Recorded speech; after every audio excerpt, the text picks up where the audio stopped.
wasn't salvation. Well, I would have never found that had I tried to look for it that way. I'm not even sure how to pronounce that word, but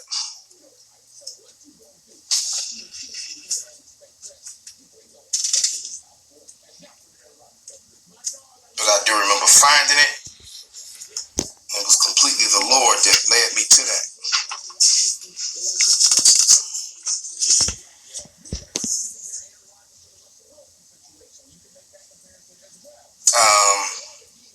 Oh yeah, I remember it was predestination that I was looking up. And it led me to this word, election. All right, so this was all a part of the definition of election. Okay? And let me see if I can put it through the camera. But it says, because see, the election is talking about the Lord's people, and not only the Israelites, but the Israel of God, because now Israel is Israel. You know, that was another part of the controversy. It says, much attention has been given to the relation between God's sovereign choice in election, see, and the foreknowledge of God, since the two concepts and related to Romans, and it gives you all those scriptures. The erroneous interpretation have impelled the election was based upon the foreknowledge by God of, and you know what, and I suggest that you do, that you screenshot this, all right? This is part of the definition of election, all right? It says, the choice, which, and I'm trying to hold myself still while I read it, Salakia.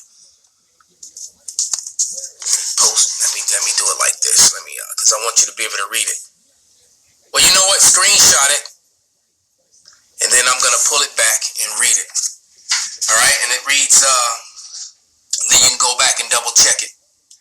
All right? It says, much attention has been given to the relation between God's sovereign choice in election and the foreknowledge of God, since the two concepts are related in Romans 8:27-30 and 1 Peter 1:1 and 2. Erroneous interpretations have been implied that the election was based on the foreknowledge by God of the choice which man would make using foreknowledge. Prior knowledge to interpretation not only contradicts the idea of sovereignty, but ignores the basic meaning of word foreknew. See, so there you go. That's that Christianism. All right. That's that Christianism, like these guys who formulated these 11 questions because they're trying to get around this fact. All right, this one definition destroys all their 11 questions, even though their 11 questions were completely answered and their doctrine decimated, you know, by the men of the great millstone. But here we go. It says, when the election refers to salvation, it objects its objects are individual men. You hear that? Its objects are individual men. The concept of universal election is foreign to the scriptures, rather particularly only taught, man, enough said. Enough said. So there's no scripture that says that heathens would join themselves unto the awoken Israelites and then preach the message of Yahweh Bashem Shai on the highways and byways in Babylon, which is where the Israelites are going to be rescued from. Okay? Now, this book, Lost Tribes and Promised Lands, we've gone into this book many a times, and I bought this book for about $30 about 11 years ago, maybe 11 to 12 years ago. This is one of the first books I bought when I woke up to the truth.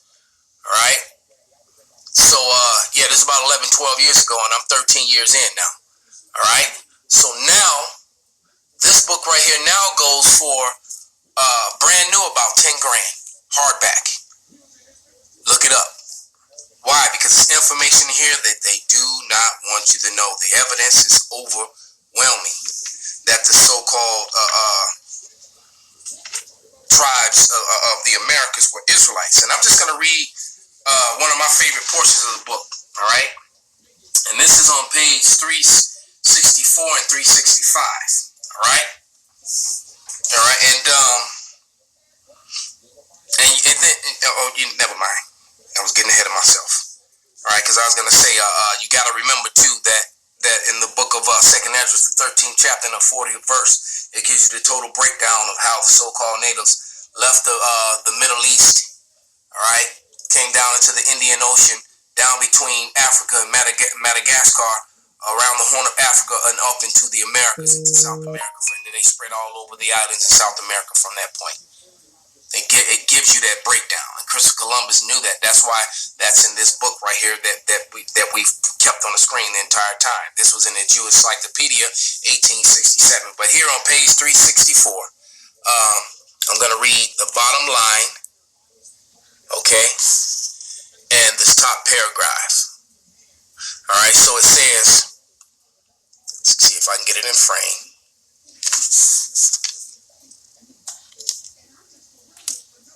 Come on now.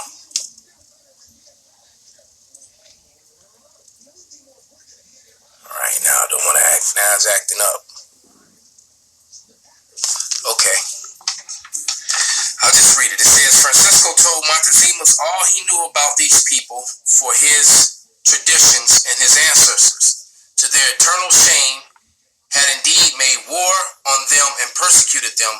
Only the sorcerers of his tribe, all right, had perceived that they were a special people and had given warning that they should be left alone, that the God of these children of Israel was the true power. They had said, and everything inscribed on their tablets, meaning because the oldest, don't forget that the oldest Tanakh known to man, the oldest Torah known to man was found among the natives, not among the Africans, all right, was found among the natives. So the oldest Bible, when the copper cylinder on the west coast, on the east coast, near New York, one of the tribes had a copper cylinder, and when they opened it, it was a Bible, and it's the oldest one on record. All right, how'd they get it? You clowns, boy. And it says, and everything inscribed on their tablets is true. At the end of days, they will be the lords and they will be lords of all nations on earth. All right? Point blank, period. And we're going to be the lords of all nations that are on earth. Why? Because this is going to happen. This is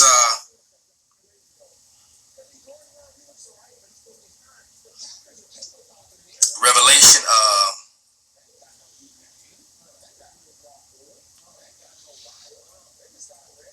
13, 9, and 10, and it reads, if any man have an ear, he that leadeth into captivity shall go into captivity. He that killeth with the sword, all right, so the Edomites led our people into captivity. They were the leaders of it. Any other nations that would join unto them, but they were the leaders of it, all right? And he that killeth with the sword must be killed with the sword. The so-called white man's blessing was the sword. That's how he got dominion over the whole earth. Here is the patience and the faith of the saints. So the patience, they're suffering, patiently waiting, all right? The saints are the Israelites to put into slavery and bring to the sword those that put them in slavery and brought them to the sword, and we are at that time. Call Halal Yahweh Bashanam Shai Bashim Rakak Wadash.